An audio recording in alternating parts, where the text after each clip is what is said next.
Huwag ninyong husgahan ang iba, upang hindi rin kayo husgahan ng Diyos. Huwag kayong magsabi na dapat silang parusahan ng Diyos, upang hindi rin niya kayo parusahan. Magpatawad kayo, upang patawarin din kayo ng Diyos. Magbigay kayo upang bigyan din kayo ng Diyos. Ibabalik sa inyo ng sobra-sobra at umaapaw ang ibinigay ninyo.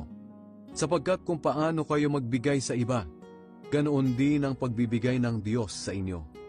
Pagkatapos sinabi ni Jesus sa kanila ang talinghaga na ito, hindi maaaring maging taga-akay ng bulag ang kapwa bulag, dahil pareho silang mahuhulog sa hukay kapag ginawa iyon. Walang mag-aaral na mas higit sa kanyang guro. Ngunit kapag lubusan ng naturuan, magiging katulad siya ng kanyang guro. Bakit mo pinupuna ang munting puwing sa mata ng kapwa mo, pero hindi mo naman pinapansin ang malatrosong puwing sa mata mo?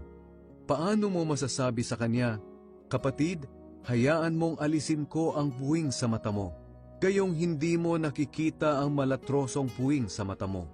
Mapagkunwari, alisin mo muna ang malatrosong puwing sa mata mo, nang sa ganoon ay makakita kang mabuti para maalis mo ang puwing sa mata ng kapwa mo.